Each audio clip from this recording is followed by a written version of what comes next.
Shrimad home remedies में आपका स्वागत है। और हम आपको बताएंगे कि ज़िंदगी में थोड़ा सा मिल जाए तो उसे सेटिस्फाइड नहीं होना चाहिए। और हम साथ में आपको ये भी बता रहे हैं कि जब सेटिस्फैक्शन हो जाए, जब आपकी ज़िंदगी की सारी ज़रूरतें पूरी हो जाए, उसके बाद का एंड क्या है, सेटिस्फैक्शन कहाँ पे ख़त्म होना चाहिए। मैं आपको एक मोटिवेशनल तरीके से बता रहा हूँ। एक फ़कीर एक वृक्ष के नीचे ध्यान किया करते थे और रोज़ एक लकड़हारा उनके सामने से जाकर लकड़ियाँ काटा करता था। तो एक दिन फ़कीर उसको अपने पास बुलाते हैं और कहते हैं कि तुम इतनी लकड़ियाँ काटते हो, इतनी मेहनत करते हो, तुम्हारी तो 2 जून की रोटी भी नहीं निकल पाती है, तुम थोड़ा सा आगे क्यों नहीं चले जाते? वहाँ पे चंदन की लकड़ियाँ हैं, चंदन की लकड़ियाँ काटो, तुम्हें ज़्यादा फ़ायदा होगा, तुम्हें कम मेहनत करनी पड़ेगी। लकड़हारा सोचता है यार पूरी जंगल मेरा देखा हुआ है और ये महाशय मुझे यहाँ बैठे बैठे चंदन की लकड़ियाँ दिखा रहे हैं।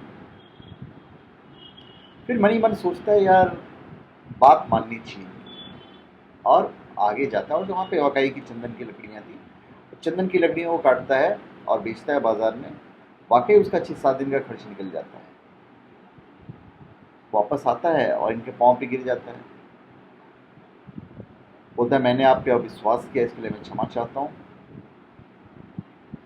और इस तरह उसका दिनचर्या शुरू हो जाता है। 1 दिन काम, 7 दिन आराम। फिर जब वापस एक दिन जा रहा होता है तो फ़कीर वापस उसे बुलाते हैं, बोलते हैं यार तुम कमाल की चीज़ हो, अब मैंने तुम्हें चंदन की लकड़ियाँ बता दी तो तुम आगे नहीं जा रहे हो। उससे आगे जाओ, वहाँ पे चांदी का खदान है।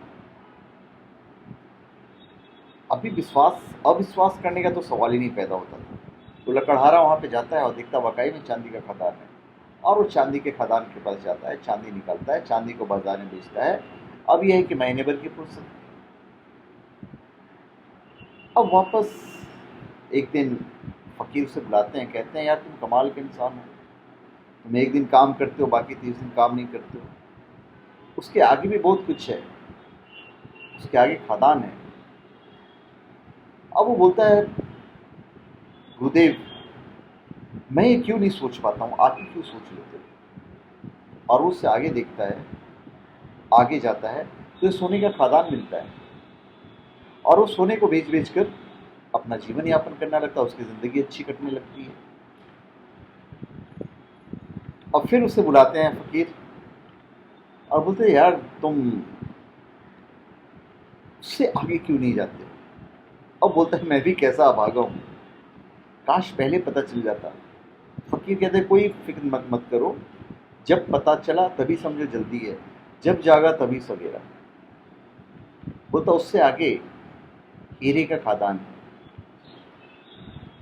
और फ़कीर कहते हैं कि मैं सोचता था कि तुम्हें अक्ल आएगी, तुम आगे बढ़ते चले जाओगे, और तुम तो घर पे जाके बैठ जाते हो। अब भाई साहब वो हीरे की खदान तक पहुंच जाते हैं और अब वो संपन्न हो जाता है। और फिर एक दिन फ़कीर कहता है कि तू हीरो पर ही रुक गया। अब तो उस लकड़हारे को बड़ी अकड़ आ गई थी, धनी हो ही गया था, महल खड़े कर लिए थे। उसने कहा कि अब छोड़ो, तुम मुझे परेशान मत करो, अब हीरो के आगे क्या हो सकता है। तो फ़कीर कहता है कि हीरो के आगे मैं हूँ। तुझे कभी ख्याल नहीं आया कि आदमी यहाँ बैठा रहता है, मस्त रहता है, जिसे पता है कि हीरे कहाँ है, सोना कहाँ है, चांदी कहाँ है, चंदन कहाँ है। तो मेरे पास कुछ तो होगा जो इन सब चीज़ों से बड़ा होगा, इन सब चीज़ों से ज़्यादा महंगा होगा।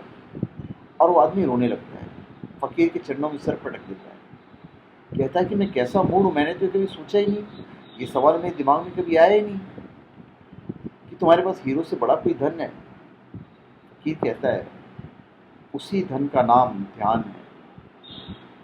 अब तेरे पास धन तो बहुत है, अब धन की कोई ज़रूरत नहीं है, अब ज़रा अपने भीतर की खदान को जो सबसे आगे है। यही मैं तुमसे कहता हूँ, और आगे चलते ही जाना है। उस समय तक मत रुकना जब तक ये सारे अनुभव शांत न हो जाए। परमात्मा के अनुभव भी जब तक होता रहे, समझना द्वि मौजूद है, द्वैत मौजूद है, देखने वाला और दृश्य मौजूद है।